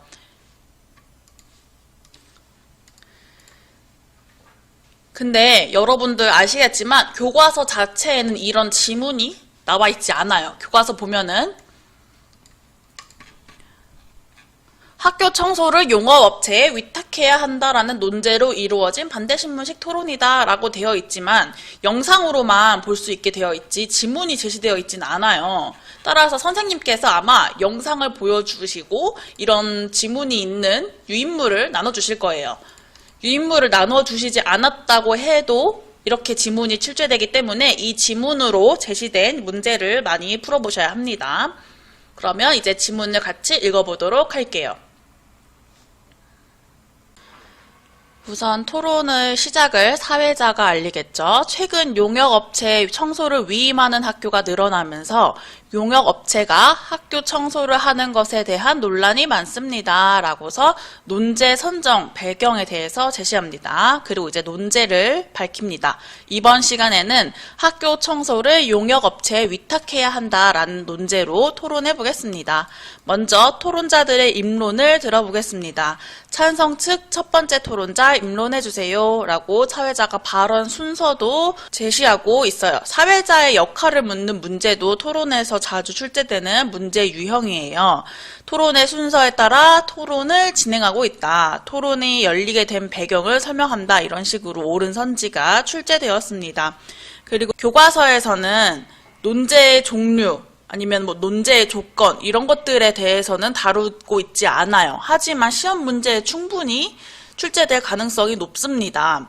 이 논제는 정책 논제에 해당합니다. 논제는 크게 사실 논제, 가치 논제, 정책 논제로 나뉘는데 사실 논제는 사실의 진위를 다투는 논제이고 예를 들어 독도는 대한민국 영토이다 이런 논제를 말하는 겁니다. 그리고 가치 논제는 가치관의 차이를 따지는 논제예요. 가치 논제의 예로는 뭐 자유가 평등보다 가치 있다 이런 게 되겠죠. 그리고 정책 논제는 어떤 정책의 도입, 폐지, 개선 등 정책의 실행 여부와 실행 방안에 관한 논제입니다. 이게 바로 정책 논제에 해당하겠죠. 이거 말고 또 다른 정책 논제의 예로는 뭐 선거 연령을 만 18세로 낮춰야 한다 이런 게 되겠습니다. 또한 논제는 평서문 형태의 긍정적인 진술이어야 하고 찬성과 반대의 대립이 뚜렷한 하나의 주장만을 담은 진술이어야 합니다. 그리고 중립적인 내용을 담은 진술이어야 해요. 첫 번째, 찬성 측 첫 번째 토론자가 이제 입론합니다. 학교 청소를 용역업체에 위탁해야 한다고 생각합니다. 그 이유는 현재 학교 청소가 학생들에게 교육적이지 않기 때문입니다. 자신의 주장에 대한 근거로 교육적이지 않다라는 내용을 내세웠어요. 국어사전에서 교육이라는 말을 찾아보면 지식과 기술 따위를 가르치며 인격을 길러줌이라고 정의하고 있습니다. 하지만 학교에서는 청소하기를 원하지 않는 대부분의 학생들에게 청소를 강요하고 있으므로 이를 통해 인격이 길러진다고 볼 수 없습니다. 또한 청소를 하는 과정에서 학생들 사이에 소모적이고 불필요한 갈등과 마찰이 일어날 수도 있습니다. 교육이라는 용어의 사전적 개념을 근거로 활용하고 있고 주장에 대한 근거를 이렇게 제시를 하고 있습니다. 이제 반대 측 두 번째 토론자가 찬성 측의 입론에 대해서 반대 신문을 합니다. 찬성 측 토론자께서는 현재 학교에서 이루어지고 있는 청소가 학생들에게 강요되고 있기 때문에 교육적이지 않다고 말씀하셨습니다. 이렇게 찬성 측이 언급한 내용에 대해서 얘기를 하고 있죠. 만약 학생들이 자율적으로 청소할 수 있는 환경과 여건이 마련된다면 청소가 교육적이라는 생각에 동의하십니까? 라고서 질문을 합니다. 그랬더니 이제 찬성 측 첫 번째 토론자가 그럴 수 있다고 생각합니다. 하지만 현재 학교에서 이루어지는 대부분의 청소는 학생의 선택권을 배제한 채 강제적으로 이루어진다는 점에서 비교육적일 수밖에 없습니다. 상대 측 의견에 일부 동의하면서도 현재 방식의 문제점을 지적하고 있는 거죠. 그리고 이제 반대 측 첫 번째 토론자가 입론을 합니다. 반대 측 입론하겠습니다. 개인에게 청소는 교육적 가치가 큰 활동입니다. 지금 첫 번째 입론에서 알 수 있듯이 찬성 측은 학교 청소가 학생들에게 교육적이지 않다. 반대 측은 청소가 교육적이다. 이렇게 지금 대립되고 있죠. 학교 청소가 학생들에게 교육적인가라는 쟁점이 이 토론의 첫 번째 쟁점에 해당합니다. 여기서 쟁점은 찬성 측과 반대 측이 서로 토론에서 다투고자 하는 주장을 말해요. 교육적인가 아닌가 이게 바로 쟁점에 해당하는 거죠. 청소는 자신이나 자신이 속한 공동체가 더럽히거나 어지럽힌 장소를 깨끗하게 만든다는 점에서 자기관리적 성격을 띤 활동이기 때문입니다. 또한 학생들은 친구들과 함께 청소를 하면서 공동체 의식과 협동심을 경험할 수 있으며 자신이 생활하는 공간을 직접 청소함으로써 주인의식을 가질 수 있습니다. 이러한 교육적 가치를 고려할 때 학교 청소를 용역업체에 위탁해서는 안 된다고 생각합니다. 라고선 학교 청소가 교육적인 이유를 들고 있죠. 주장에 대한 근거를 제시하고 있습니다. 그럼 이제 반대측 입론에 대한 찬성 측 첫 번째 토론자의 반대 신문이 있겠죠. 학생들이 자신이 생활하지 않는 곳을 타율적으로 청소하고 있는데도 그와 같은 교육적인 가치가 실현될 수 있다고 보십니까? 그러자 반대측이 교육적 가치를 고려하지 않은 타율적인 청소는 저도 문제가 있다고 생각합니다. 하지만 학생들이 자신이 생활하는 곳만을 청소해야 한다는 생각도 교육적으로 바람직하지 않다고 생각합니다. 라고 대답을 합니다. 앞서 기출문제 유형 설명했듯이 반대측이 할 수 있는, 찬성 측이 할 수 있는 반대신문 질문으로 적절하지 않은 것은 이런 것도 출제가 돼요. 예를 들어서 이런 데에 빈칸을 뚫어놓고 따라서 이 부분도 꼼꼼히 읽어두셔야 됩니다. 이제 찬성 측 두 번째 토론자가 입론합니다. 학교 청소를 용역업체에 위탁해야 하는 이유를 더 제시해 보겠습니다. 용역업체에 학교 청소를 맡기면 학교가 더 청결해집니다. 이게 이제 두 번째 쟁점에 해당합니다. 학교 청소를 용역업체에 맡기는 것이 효과적인가라는 쟁점에 대해 찬성 측은 효과적이다라는 입장인 거죠. 그러면 반대 측은 효과적이지 않다라고 나오겠죠. 이어서 읽어볼게요. 한 청소 용역업체의 광고에 의하면 학생들이 학교 청소를 할 때보다 용역업체에서 학교 청소를 할 때 청결도가 3배 이상 향상된다고 합니다.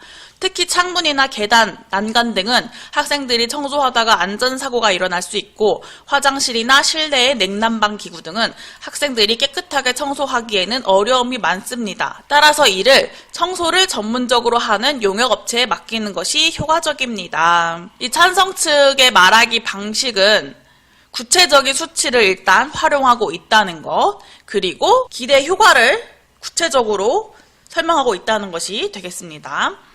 그리고 반대 신문이 들어갑니다. 용역업체에서 청소를 할 경우 학생들이 청소할 때보다 청결도가 3배 이상 향상된다고 말씀하시면서 청소업체의 광고를 인용하셨는데 그 자료가 믿을 만한 것입니까? 라고선 그 자료의 신뢰성에 대해서 지적을 하고 있는 거죠. 상대 측이 제시한 자료의 신뢰성에 대해 반대 신문을 하고 있습니다. 특히 이 부분은 서술형으로도 출제됩니다. 반대 측이 찬성 측이 근거로 제시한 자료의 신뢰성을 지적하고 있다는 거 기억해야 합니다. 그러자 찬성 측이 네, 신뢰할 수 있는 자료입니다. 해당 청소업체에서 아무런 근거 없이 청결도가 향상된다고 광고한 것이 아니라 검증된 소비자 단체에서 실시한 설문조사 자료를 인용한 것입니다.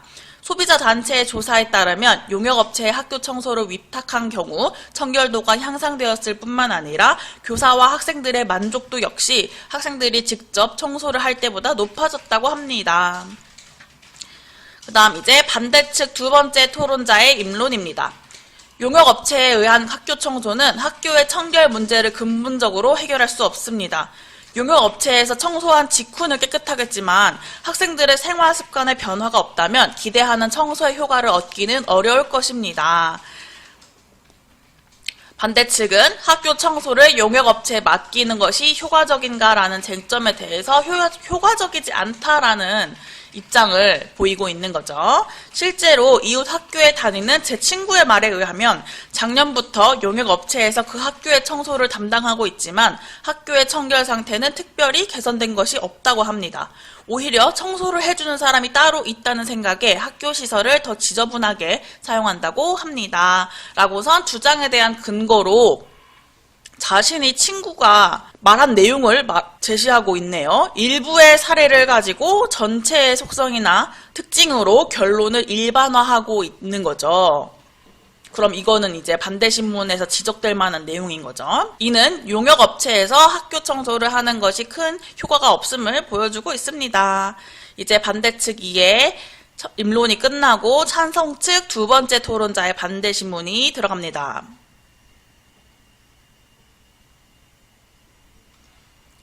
물론 학생들의 청결한 생활 습관도 중요합니다. 하지만 학교가 청결하지 않은 상황에서 이러한 생활 습관이 형성될 수 있다고 보시는지요? 라고선 찬성 측은 학생들의 청결한 생활 습관을 위해서는 청결한 학교 상태가 먼저 선행되어야 한다, 전제되어야 한다, 이렇게 생각을 하고 있는 거죠. 이거 말고도 이 반대측 두 번째 토론자의 입론에 대해서 할 수 있는 찬성 측 두 번째 토론자의 반대 신문을 묻는 문제에 용역업체가 청소하는 이웃 학교의 사례를 근거로 용역업체에 의한 청소가 효과적이지 않다고 말씀하셨는데 이는 충분한 사례를 검토하지 않은 채 특정 학교의 사례만을 가지고 결론을 일반화한 것이 아닙니까? 와 같이 반대신문 할 수 있다고 문제에 출제됐어요. 찬성 측 2의 반대신문에 대해서 반대 측 2가 말합니다. 청소 용역업체에 의해서 학교가 청결해지는 수동적인 변화보다는 학생 스스로 청소를 하는 과정에서 본질적이고 능동적인 변화가 가능합니다. 또한 이 과정에서 학생들의 청결한 생활습관도 자연스럽게 형성될 것입니다. 이제 양측의 입론과 반대 신문이 끝났어요. 이제 사회자가 이제 반론을 시작하겠습니다 라고 말하고 있죠.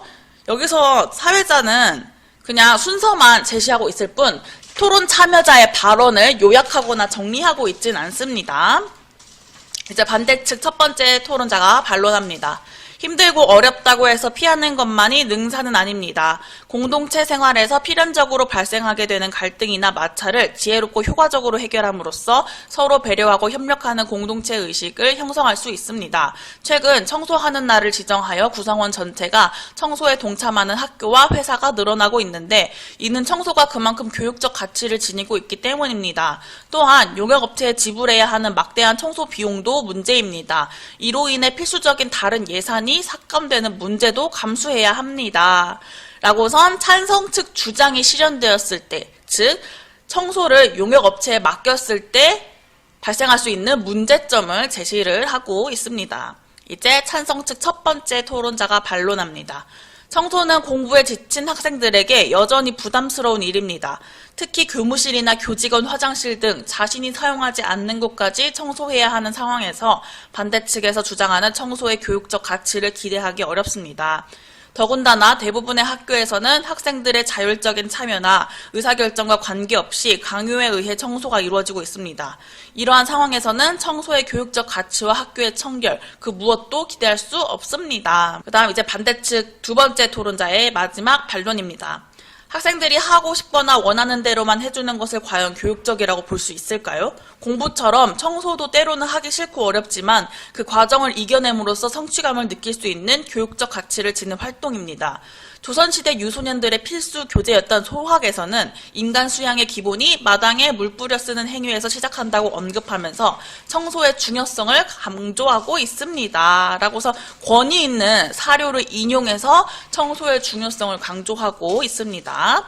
또한 용역업체에서 청소를 담당하게 되면 이를 지켜보는 학생들에게 청소는 특정한 계층이 전담하는 것이라는 부정적 계층 의식을 형성할 우려도 있습니다.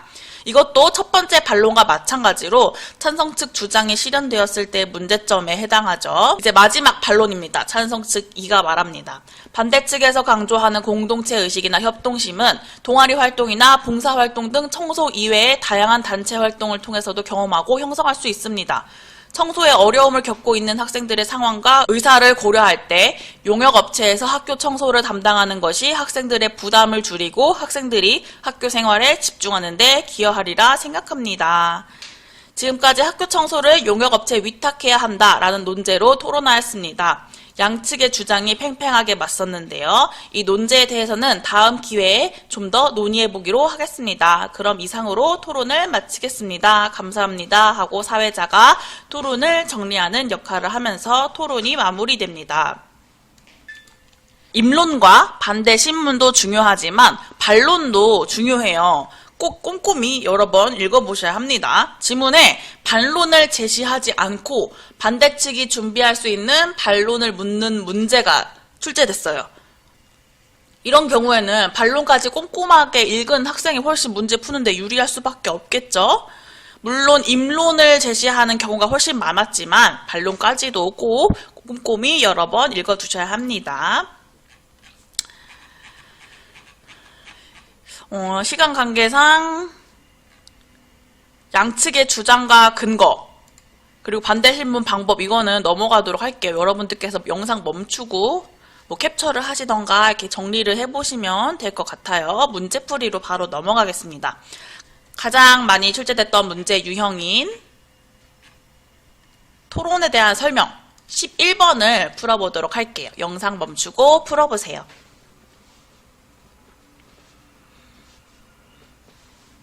풀어보셨나요? 토론에 대한 설명으로 적절한 것은 니은, 리을입니다. 4번이에요.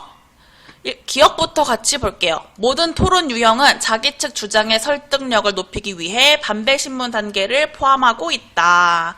토론의 종류는 여러 가지가 있는데 이 중에서 반대 신문식 토론만 자기 측 주장의 설득력을 높이기 위한 반대 신문 단계를 포함하고 있는 거지 모든 토론에 들어가는 건 아니에요. 니은, 반대신문식 토론에서 반대신문을 위한 단계는 각 토론자의 입론 단계 뒤에 실시하도록 한다. 반대신문식 토론에서 아까 전에 지문에서 봤듯이 찬성 측 입론 끝나고 반대 측 2에 반대신문 들어갔고 반대 측 1 입론 끝나고 찬성 측 1에 반대신문 들어갔어요. 따라서 반대신문 토론에서 반대신문을 위한 단계는 상대측 토론자의 입론 단계 뒤에 이루어진다는 걸 알 수 있죠. 선생님이 아까 말했던 이 순서를 기억하고 있으면 더 쉽게 풀 수 있겠죠. 그 다음 디귿. 반대신문을 할 때에는 상대측이 길게 대답해야 하는 질문을 단계별로 짜임새 있게 제시해야 한다. 길게가 틀렸죠. 반대신문 할 때는 짧게 대답해야 하는 질문을 제시해야 합니다. 길게 대답하면 상대측에 유리한 거기 때문에. 그 다음 리을. 반대신문 단계를 통해 상대측 논증을 비판적으로 검토하면 논제를 깊이 이해하는 데 도움을 얻을 수 있다. 반대신문 단계에서 상대측 발언을 단순히 확인하는 수준을 넘어 상대측 논증을 비판적으로 검토하면 논제를 깊이 이해하는 데 도움을 얻을 수 있다. 라고서 우리 앞에 반대신문 단계의 효과 봤었죠? 그대로 나온 거죠, 선지에. 따라서 니은, 리을이 적절합니다. 그리고 최다 빈출 유형 2는 토론에서 토론 참여자의 말하기 방식을 묻는 문제였는데요. 이런 식으로 출제가 됩니다. 여러분들 시간 관계상 문제를 다 풀어보진 못하지만 꼭 말하기 방식을 묻는 문제 꼭 풀어보셔야 합니다. 지금 이렇게 영상 멈추고 여러분들께서 풀어보셔도 돼요. 만약에 이제 답을 모르겠다 그럼 댓글에 남겨주시면은 답을 알려드리도록 하겠습니다. 지금까지 화법과 장문 비상, 대단원, 2단원, 그 중에서 3단원, 4단원에 해당하는 연설과 발표, 협상과 토론에 대해서 살펴봤어요. 여기까지 듣느라 고생하셨고 오른쪽 구독 버튼을 눌러주시면은 더 많은 정보, 더 빠르게 받아보실 수 있습니다. 그리고 이 모든 자료는 나무 아카데미 홈페이지에서 이용하실 수 있습니다.